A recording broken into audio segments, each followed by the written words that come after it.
Right, so to edit my videos, typically I use iMovie. I prefer iMovie on the iPad because it's simpler versus the Mac version. You probably already have iMovie on your iPads right here. If not, it should be available for free on the App Store.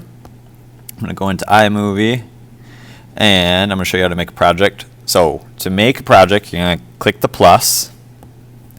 And there it's going to give you two different options. You can do a trailer or you can do a movie. Now the trailer typically has like a template.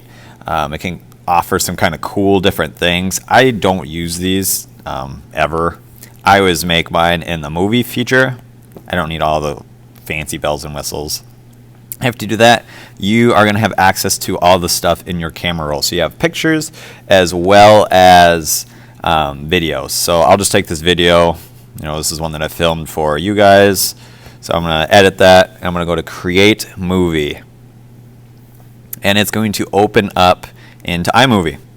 Now I can scroll back and forth along that. By clicking it, it's going to pop up a bar at the bottom. And this bar is going to give me a bunch of different options. The first thing I always do is I always go to Volume. And I always turn it up. Yeah, I find that a lot of times the audio in videos, when you record them, is too quiet. I always bump it up to right around 400. That seems to be about right for my smartboard speakers. And that just makes it louder, so when people are listening to it on YouTube, they can hear it better. Other things you can do is you can add titles. Okay, that's like adding words to your videos. I don't typically do that. You can add filters, change the color of it. Another thing I don't usually worry about. Speed is another great thing. If you want to time-lapse something, I'll show you how to time-lapse actually. So for example, I'm going to click right here. Maybe this is where I want to speed something up. I'm going to hit split. So I'm on the scissors right now. I'm going to hit split. That's going to split my video in two. Okay, if I want to speed up just a section of it, I'm going to scroll forward to the end of that section. Maybe I'll do right here. I'm going to click it again. I'm going to hit split again. So now I have this chunk that's been cut out of the middle of this.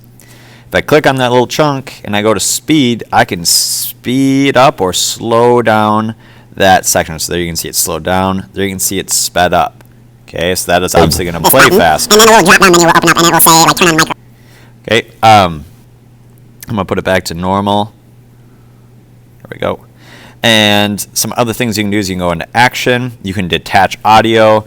Another thing you probably don't need to do, that's just taking the audio away from the video. You can duplicate slides. You can undo things that you've messed up right here. So I'm going to undo my slide. Okay. If you have multiple videos, a lot of times when I videotape myself, I'll do it in chunks. I can go up here to this plus sign. And I can go to video or photos. If you want to drop in a photo, you can. And then you can also insert other videos on top of that. So here's a picture. Oh, looks like it's on the cloud. But typically, if it's on your iPad, it'll pop up this little plus sign. I would just have to hit that, and then it would put it into my video. Now, one thing that I do a lot with my videos is I'll split them, like I showed you before. For example, like a lot of my times, my videos will show me cutting something with my scissors. And rather than making my students sit there and watch me cut and cut and cut and cut and waste their time, I'll split that section so they see me start to cut and then ending my cutting. And then I'll actually just take that section and I can delete it down the bottom corner. Okay, and what that's going to do is that's going to take out that chunk. So I just cut out like 10 seconds of this video now. Now that might seem minor, but if you're doing something that takes a really long time, that can knock off a ton of time in your video.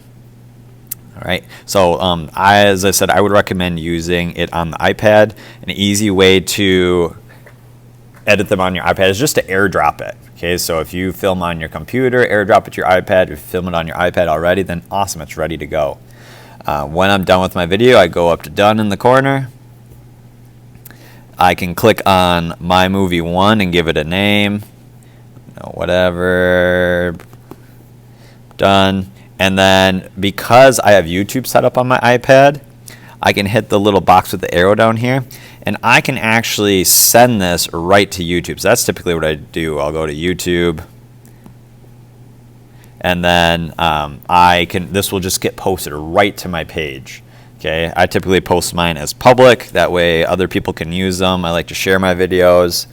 Okay, and then you would just hit share up in the top corner. And usually it takes a few minutes to upload that. But that's great because it'll go right to your YouTube page. Okay, if you decide that you're not done with it, you can always hit edit and go back into that. You can also save it. So if I go back to done and I go down to that square at the bottom with the arrow, I can save that video, and I believe it'll save it right to my camera roll, that new edited one. Okay, so just a few things to know about iMovie. Pretty simple. Once you've used it 2 or 3 times, you get the hang of it.